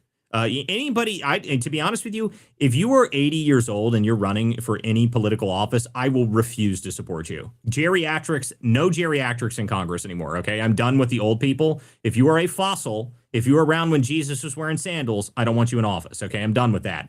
These people have been a huge problem. I don't care if you're popular and people like you and I'm sorry, I just can't do it anymore. Like we've got people wheeling around in wheelchairs in office. We had, what was the lady over the summer? Remember the summer that they found out that she hadn't been in Congress for months because she was in a dementia home? Like, what are we doing? Like, this is sorry. If you're not competent, you can't be in Congress. We can't do it anymore. 80 years old is too old. Go home. Jesus Christ, people. We're done with these people. It's amazing to me. Jared, you're rugging really bad, Jared. And it's actually kind of a national crisis, to be real honest with you, because what's happening right now is we're going through a massive transition in terms of technology, right? And it's going to be the decision maker between us and China as to who controls and gets AI and tackles it properly to benefit their country, right? Who controls the digital currencies out there? All of these different things are coming around the corner. New technology, fusion technology, all of these things. And you have people, the majority, they have a sizable amount in the United States Senate in particular that are over 75 years old. Yep. And these are the people that we expect to fully understand this technology. What we all should be smart enough to understand is it's their staffers and it's the lobbyists that are lobbying them, and not them, a 75-year-old, understanding this. And that is a national crisis for our country, whether it's Republicans or Democrats. Yeah, well, I mean, that's just a general problem overall. I mean, like I've said many times, the geriatrics in Congress are a huge issue. I will never forget, ever in a million years, will I ever forget the Senate hearing or whatever it was, the House hearing when Zuckerberg was there and they were talking about Facebook. That was the most embarrassing, 30, 40-minute exchange between Zuckerberg and these people that had no idea what he did, how it operated, anything to do with it. They were like, what happens if it, breaks and you lose all that data? He's like, oh, that'd be really bad. Like I'd lose all of my secure data. That's horrible. I can't have that happen. That'd be a huge security breach. They were like, but what if it happens? Like, that was terrible. Okay, and that's just a perfect representation of what Congress is right now. They just don't understand any of this stuff. The amount of people that I talk to that just don't even remotely understand what social media is and how it operates and everything to do with it is astounding to me. And there's a great statistic out there that shows that almost all the people in Congress still read. Like, they only read the Wall Street Journal and the New York Times and all that stuff. And I'm like, well, that's another huge problem because that's not even the news anymore. No one cares about that shit anymore. No one reads that anymore. It really is a major issue. Okay, go ahead. It's here. Brecca, you came up here. Go ahead. Thanks, guys. Sorry for the delay. You just answered my question, Walter. I'm like, why are they disconnected? I'm like, aren't they seeing what we're seeing? But No, you answered that's it the answer. Yeah, they're not, and that's the sad part. It's like a lot of these people, even if they have social media accounts, they don't use them very often. They essentially what they do is they have their staffers run their social media accounts, and their staffers don't know what to read or what to pay attention to because they're not doing anything either. And the 20-year-old staffers aren't any smarter than anybody else, so you've got a huge problem with that as well. I mean, that's a genuine general problem that I've had with the way that DC operates is they still think mainstream media is the only news that matters, and they only still watch, the mainstream cable channels, and they only read the top newspapers, even though no one reads that isn't even remotely serious about the news anymore. Because, I mean, to be honest with you, when is the last time, and I mean this seriously, when is the last time one big, giant, huge breaking story came out of the New York Times or the Wall Street Journal? Anybody? Anybody have any idea? I don't have a clue. I think it was the Mar-a-Lago raid. Yeah, but exactly. I mean, that might be it. That's... That might be it. And that's what, 6 years ago at this point? So wonderful. I mean, like, no one cares. I mean, this is stuff that is just not good. I mean, they don't have anything good. So I can't remember a major story that's come out of anywhere. Go ahead, Jared. Yeah, I glitched earlier. I don't know what was happening. So I agreed to everything you guys were saying, even what Jennifer was saying about the GOP camps. One thing I disagree, and you guys might concede the point here, you guys might not, but here's this. Donald Trump keeps talking about eliminating the filibuster. I just don't think it makes sense. I mean, let's say, Walter, right now, the Senate Republicans, they all get in a room and they end the filibuster right now at 10:47 p.m. Eastern. You still don't have 100% confidence in the Republican Senate. You have Senator from Commonwealth of Kentucky, Rand Paul. You have Susan Collins. You have Lankford. All of these other moderate Republican senators who are still not going to vote for your quote-unquote American first legislation. So I don't really know why the political astuteness is just ignorant of, okay, let's end the filibuster. Sure, go for it. I triple dare you to do it, but you still don't have 100% commitment in your own Republican Senate that you're going to get the votes. No, Jared, I agree with you on this, okay? And this is something I said a couple days ago about this. Like, look, even if we got the filibuster ended, the reality is, ending the filibuster if we were going to get the agenda through, like I only agree to us even attempting to end the filibuster is if we have every single piece of legislation that codifies Trump's agenda into law ready to go to be passed the next hour.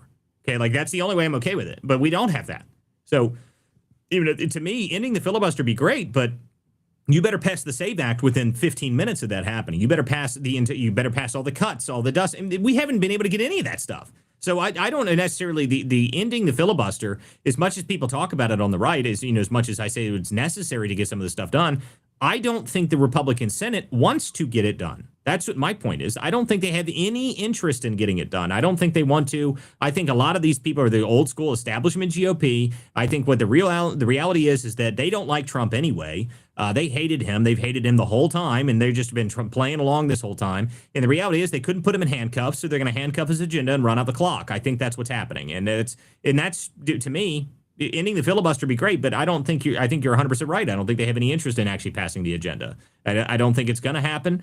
They're talking about another big reconciliation bill of some kind to be able to get anything done. I'm like, this is ridiculous. No one on the right that actually put Trump in office voted for giant omnibus bills and all of this crap. But the reality is this is Congress, and this is why 2026 matters so much. So guys, if you care about it, you better go figure out what your Senate race is and whatever's going on, because the Senate's one of our biggest problems. And if we want to remove some of these people from the Senate, that would be very beneficial for us. But the reality is right now, as the way the makeup of the Senate and the House is right now, it doesn't matter what we pass in the House. It doesn't matter what we do because the Senate has no interest in passing it. I mean, that's just reality.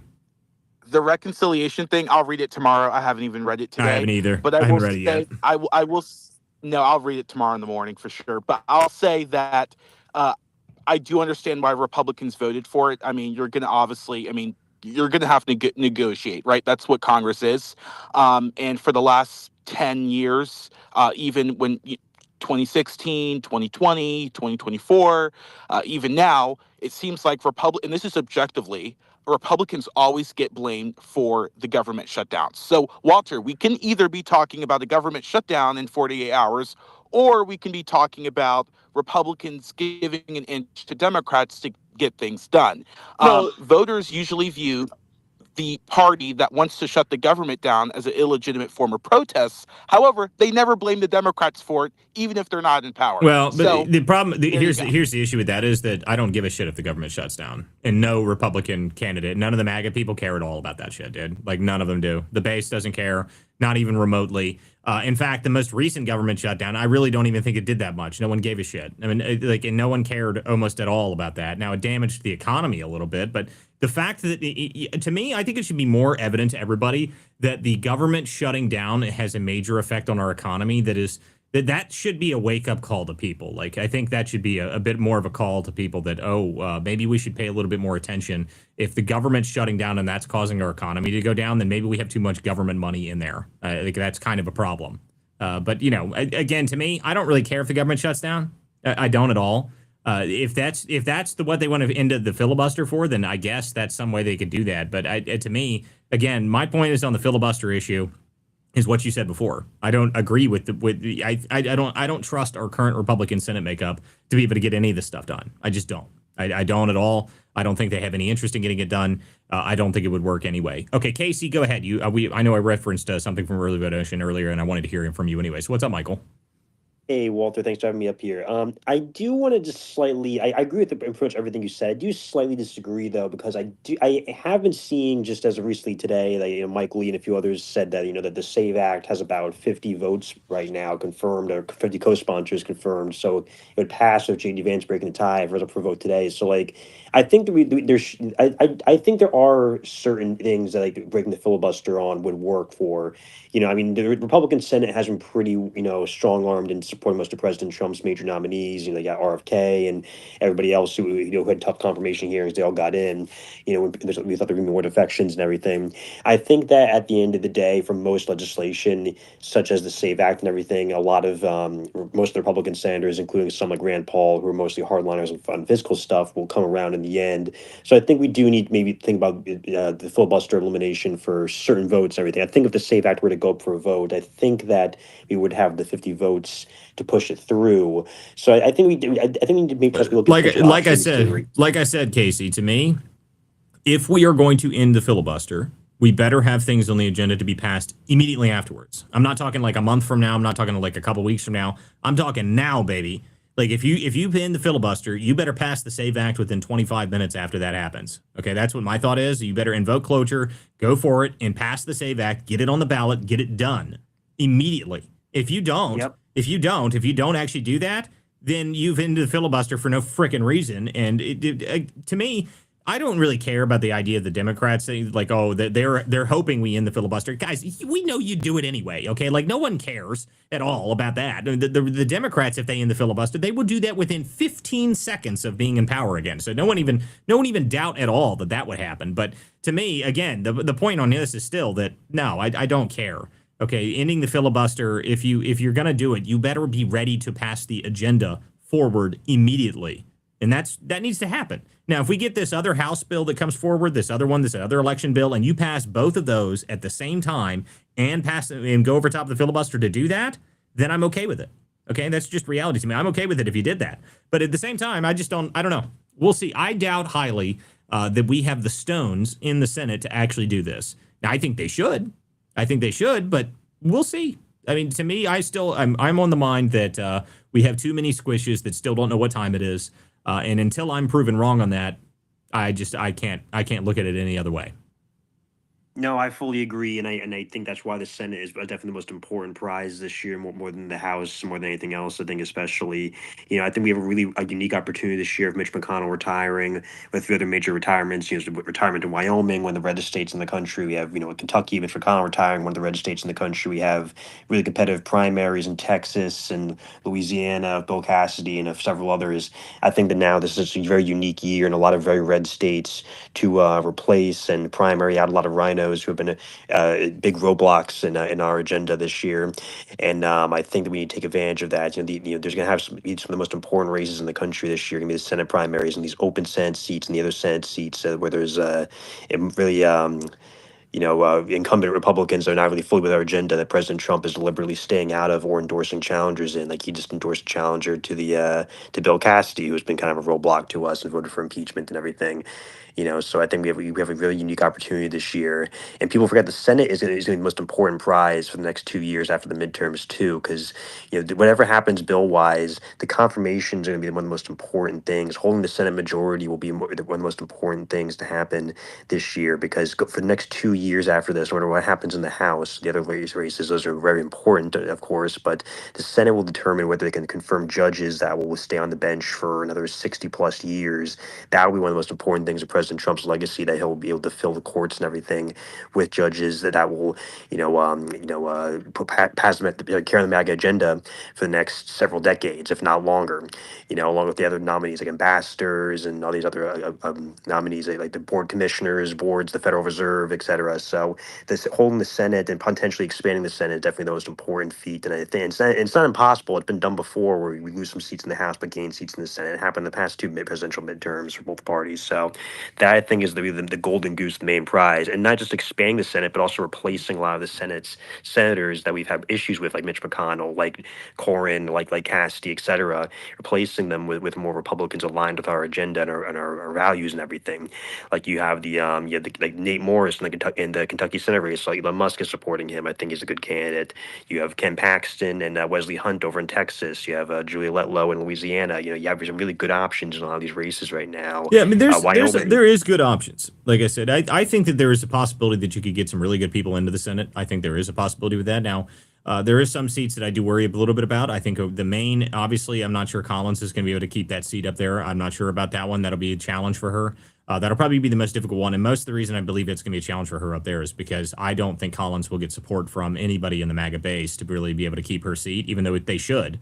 I mean, my eyes is anything is better than keeping and going in towards the Democrats, because we know what the agenda that they intended to push forward. So, but whether or not Collins gets the support, I doubt it. So she'll have to essentially win that race on her own, which she's done it before. So I'm not necessarily too concerned about that. I'm guessing that she's going to have to do it on her own. But then you got other places like in Ohio, Usted versus Sherrod Brown. That's going to be a challenge. Okay. That's going to be a challenge for him to win that race, mostly because Usted, he's the appointee senator. He didn't ever run a campaign before. Now, I don't know what his intention is, but Sherrod Brown has a lot of name ID in Ohio. Okay, he's got way more name ID in Ohio than Usted does. Now, the other advantage we have for that is that, J.D. Vance is from Ohio, and he is by far leaps and bounds the most popular the most popular politician from Ohio anywhere. So if he's on the ground here in Ohio, which from what I understand is that President Trump intends to go out and do campaigning, and if J.D. Vance is going to go out and do campaigning, that'll probably help. So we'll see what happens. I did see just recently that apparently J.D. Vance's team is now going to be taking over Vivek's campaign. That is something I saw today or yesterday, which I know the people that ran J.D.'s campaign and ran his political team. And if they're taking that over, then those are really good people. Okay, those are very strong people. They know what they're doing. So Vivek's, I'm not worried about Vivek. Again, everyone is talking about this as if Vivek's not going to win in Ohio or something. They're just crazy because Vivek's a billionaire. And not only that, he's best friends with the vice president, who is by far, in a way, the most popular candidate in the state. To me, anybody who thinks that Vivek doesn't have a chance, you're just not paying attention. You can pretend as if he doesn't have a chance, but anybody that thinks that Amy Acton, the COVID czar that everybody hates, I mean, guys, I can't explain how much everyone despises this woman in this state. I wish I could explain it to you, but just think about whatever politician you hated during COVID. That woman is that times 10 here. Okay. Plus, she has association with DeWine, and people hate him too. So, but anyway, I doubt highly that anybody has any chance to that Vivek is not going to win. I think that the current betting odds are 70-30 or something like that they hold the governorship in Ohio. Now, other state races that I'm really watching to see what we're going to do. I think Georgia is going to be kind of interesting.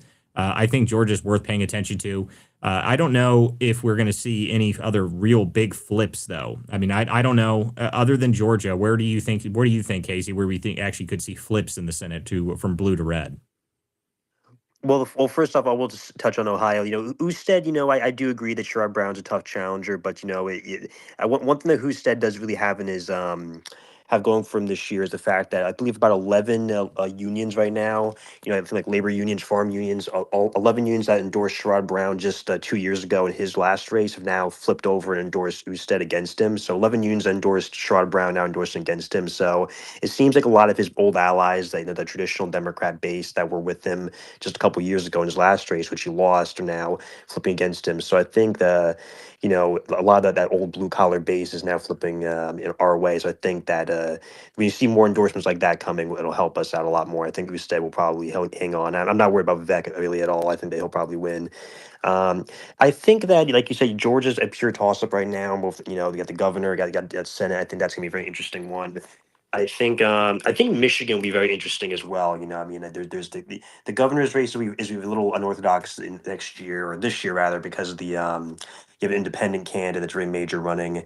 In terms of the Senate races, I think Michigan will be interesting. That's an open seat now. I think that Michigan, Georgia are probably our best two chances of flip. Now New Hampshire will be interesting too. If you have a member of the Sununu family running, it's not the former governor. I think it's a former. I think his name is John. I believe his name is John Sununu.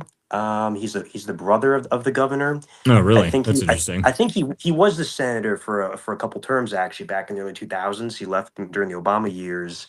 Yeah, Is he John is he Sununu. 8,000 years old? That's a problem if he is. I mean, he sounds like he's 90. So hopefully he's not 90 because I'm looking online right now. It says he's 60, which I guess in the okay. Senate is youngish, I guess. So Yeah, well, it's that's for the Senate. how horrible is it that 60 is young? It's a spring chicken in our society that this, Yep. most of them are 75 or older. Like, oh God, like, well, why do we have Yep. so many New Hampshire, problems? Well, that might be That's it. the sad thing. Yeah, New Hampshire runs Sununu on repeat. yeah. Yes, Okay. so I'm interested to see how just his last name alone. I think the name ID helps. So I'm curious to see how he does. His polling right now, I'm looking at right now is looking pretty good. Still very early, so I'm curious how Sununu will do in a Senate race. It's also an open Senate seat as well, I believe. So you got that. You got Michigan, which will be interesting. It's I Who's the think Mike Democrat Rogers in running that Senate again. seat in New Hampshire? I believe it was Maggie Hassan, I believe, and then let's see, it was Is she Maggie. running for reelection or is Actually, no, she just I apologize. It was Jean Shaheen, and she's retiring. It's okay? it's a it's an open Senate seat in New Hampshire. Okay. Who's So their candidate? it looks like their front runner right now. I mean, they got a primary too. It looks like their front runner is Chris Pappas, the congressman. Interesting. So looks like it's most likely going to be Chris Pappas versus John Sununu.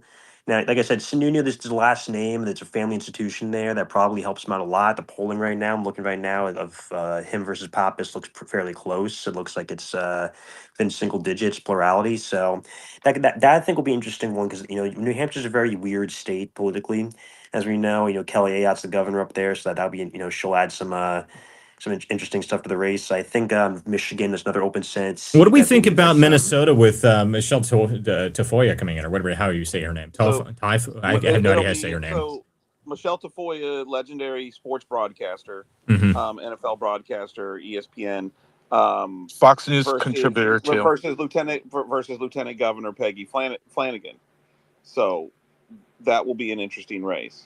Yeah, that's going to be interesting, basically, because I didn't, sports ball guys is not my thing. I'll tell you right now. I used to be a sports ball fan back before they took my team away from me, in the Redskins. Ever since they did, I have never watched football or any other sport ever again. So I don't care about sports ball, but I guess this woman is actually really, like, people know who she is. I've never even heard of her, but apparently she's a sports broadcaster. But I mean, I don't know anything about her. I think she's in the Sports Broadcasting Hall of Fame. Okay. But yeah, let's just put it this way: most of the dudes up there are going to know who Michelle Tafoya is. She was a sideline reporter forever on Monday Night Football and that's good. NFL. Well, that's interesting. She's on outnumbered like every single. She's on outnumbered like every other day on the noon PM female couch on Fox, the curvy couch of Fox News. So a lot of people know her. Do you guys think Mike Lindell has a chance? Do you guys think Mike Lindell's going to go to the governor's mansion in Minnesota? Not a chance. Not a chance in hell. Listen, I like Lindell. I do. I like him genuinely as like he's an interesting guy. Here's the reality. But he's also freaking nuts. Okay, like he is crazy. The guy is completely lunatic. There is I love his pillows. I think every person I know has one of his pillows or multiple of his pillows. Okay. But the chances of him actually winning an election are not possible. Okay. I like the guy. No way that happens. And as far as I'm aware, people aren't even really, they're not really taking that seriously either. I don't think that he's going to get in there as much as I like Lindell. I really do. But he is insane. There is zero chance that happens. So I don't think that's going to work. How are you feeling about the North Carolina race? That's going to be interesting. Oh, frick. North Carolina is a problem for me, okay? Michael Whatley has decided because he is so just beloved by everybody that he's going to run for election there, and I think he's going to lose. I think that is a mistake. I think the only person that may have a chance there would have been Laura Trump. Now, I don't know. I mean, listen, I haven't heard anybody talk good about Whatley at all. I think he is an idiot, and I don't like him at all. So I don't know. At the end of the day, I'll have to figure out some way to help him. But, I don't think that's going to go well for him. I'll tell you that. Everyone liked him when Ronna McDaniel said she was gone. And everyone was like, I like him. And then No. No one said they liked Whatley. They said they liked Laura Trump. Not one person I have ever met has told me that they were a big Michael Whatley fan. Okay, so that's just unfortunate for him. But he has convinced himself he's high on his own supply, like the old establishment GOP normally are, and believes that he is loved by people. No one freaking likes this guy. I have not talked to a single Republican activist who's like, oh yeah, can't wait to get on Michael Whatley's campaign. Not one. And they thought this was a good idea. But, head in the RNC. Here you go. He gets his shot. It's his turn, and he's going to friggin' lose. That's what's going to happen there. Unfortunately. Yeah, I was really hoping for Laura to do it. I was really hoping Laura would do it. But I will say the one thing that Whatley has probably in his favor right now is that he'll get the funding, buddy. The funding definitely. But I was saying, look at the polling, though. Roy Cooper, in every poll that I've seen so far in the race, he hasn't hit 50% yet. And my logic is, if Roy Cooper is allegedly a very popular two-term governor and everything, he at this point in the race against a very low name ID opponent, he'd want to be well over 50% right now. Winning in a landslide and everything. But if you're not even cracking 50% yet, that shows that you're not as popular, or maybe his popularity faded, or maybe listen to me. Maybe, and the one thing I'll say about Whatley is Whatley will get the funding. Okay, like he will. I mean, you can say whatever you want. I mean, maybe I don't have any interest. Like, I don't think he's going to win. But I'll tell you right now that maybe if they just keep throwing money at him. I mean, that's because I guarantee you he'll get more funding than any other candidate, because that's going to be their boy. I mean, this is Tom Tillis 2.0 as far as I'm concerned. Like, I just don't understand. Like, why not just keep Tillis in there at this point? There's no difference between him and Whatley. So that's not going to be, if there's going to be a seat that the old establishment GOP try to keep, that's going to be it. So if they have any power whatsoever, maybe they can get Whatley over the line. I don't know. I'm not too confident in it. I'll say that, though. So you most worried about Roy Cooper's one of the last of those old school Democrat statewide officials. I mean, I think he's the longest serving statewide official in North Carolina. Correct me if I'm wrong. That could be the case. But he's also kind of one of the last of them. You know what I mean? So it's like you look at him. There's a few other ones. Daschle, Nixon, some of these former governors that won in red states for years. That when everybody else was losing. Yep. All right, guys. So are you most worried about North Carolina and Maine? Those two flips you think that we're most in danger? Yeah, I think North Carolina, Maine, and Usted, to me, the only thing I would say about Usted is that if the JD Vance and the administration is going to come in heavy, and Vivek at the same time, Vivek really hasn't even really kicked his campaign into high gear yet. He's done a lot of the groundwork already, but we'll have to see what he does. My opinion on Vivek, by the way, is that what he should do is run the same campaign that he ran for his presidential thing.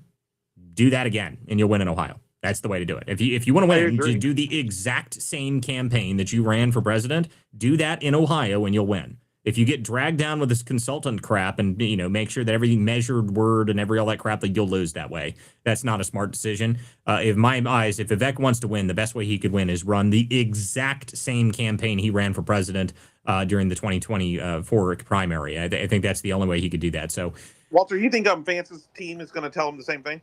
Probably. Yeah, listen, Vance's team is good. They're really good people on it. I've met his campaign director, the guy that actually ran his campaign for Senate. I've met him before. He's a good guy. He's smart. He knows what he's doing. Very well connected. I would say that if they're going to win, that they know how to do it. And I'm hoping that Vivek comes out swinging because that's what he should do. Being bogged down by random people online criticizing you is not the way to do it. Just completely ignore them and step over top of them. You're a billionaire, self-made person that's come from nothing. Stand for it and do it, and I think he'll be just fine. Plus, he's a great debater. Like he's going to dominate the debate stage in Ohio. I can't wait to watch that. Yeah, he's going to kill Acton. Acton's got no chance in the debates. I'm not, like I said, Vivek of all people, the real reason, though, and this is a different reason, but the real reason that I know he's going to win, or just think he's going to win generally, is because he is a self-made billionaire that has built himself up from nothing, and he's young. Okay, so he is going to work harder than anybody else. Okay, if you go look what he did during his presidential run, okay, you guys know how many events he did in Iowa? He did like 188 events in 2 weeks. Look, if you're somebody that has the ability to do that much that quickly and that fast, I mean, the guy went from, no one knew who Vivek was before that primary, okay? And he got himself into a national spotlight to the point that people know who he is.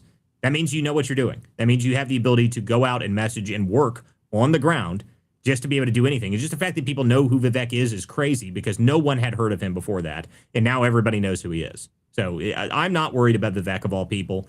I know people have been talking about a bunch of nonsense, like as if he's got no chance or something in the state. That's just not true. That's just not true. And the guy has showed up he's been to every county in the state more than once already. Okay. And he's already raised $10 million. Again, I'm not too worried about Vivek. But I do want the Democrats to spend bazillions of dollars on Amy Acton, please. I want you to spend $100 million on Amy Acton because she's brilliant and everybody loves her. I'm sure she will at least lose by 8. So please do that, Democrats, if you're listening. It's a really competitive race. Spend lots of money on Amy Acton. She is a brilliant, amazing, smart candidate. I don't have yard signs of her from COVID, of her spying in your windows. I don't still have those. I threw those out. I just forgot all about that, like everybody else in the state. So just run her. She's going to do a fantastic job. Okay, guys, we are out of time for this evening. I appreciate everyone who came to the show this night. This is the Political Theater. Sorry we had a little bit of audio issues at the beginning of this, guys. But anyway, we will be back tomorrow night for another episode of the Political Theater, 9 p.m. tomorrow night, guys. I appreciate everybody who came to the show tonight. If you guys want to support this show, go to WCDispatch.com and you can support me there, or you can subscribe right here on X and you can actually get the behind the scenes of some of the investigation stuff, guys. We've got a lot of stuff coming up next week, okay? So next week, Tuesday, I will be flying out to San Diego and meeting with a few sources out there for some of the fraud investigation stuff I'm doing. So not sure travel scenario and how we're going to be doing the show. The next week, I'll let you guys know on Monday. Monday, we will have a normal show, and I'm probably going to have at least one show over the weekend to talk about some of the fraud stuff because there's a bunch of movement happening right now. I'm going to be in Florida the following week to meet with the team that's trying to actually get me to, do this on a nationwide scale. We might actually be able to get some real resources behind this stuff, which would be pretty interesting. So anyway, guys, we will see you guys next time. And I appreciate everyone who came to the show tonight. Have a good night, everybody. This is the Political Theater. I'm Walter Kurt. Thanks, guys. Thanks, Walter. Some folks are born with a liberty spark. Their hearts beat red, white, and blue. When the anchors sneer and the cameras bark, they turn the lens right back at you. Truth bound, ain't for sale, ain't for sale. We're not the party line sons, no, we ain't for sale, ain't for sale. We're the vigilant ones, so.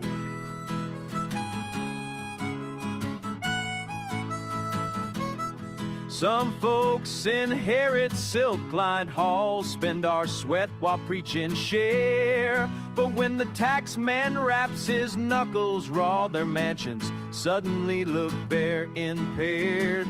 Ain't for sale, ain't for sale. We're not their banker-raised hares, no. Ain't for sale, ain't for sale.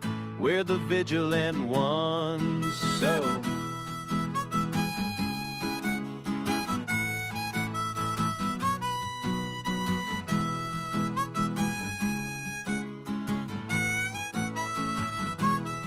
Yeah, some paint stars on press room lies and send the common men to toil. Ask them, how much truth will you trade tonight? They mutter, more noise, more noise, more noise. Ain't for sale, ain't for sale. not the theater's pawn's friend. It ain't for sale, we're America's steadfast one.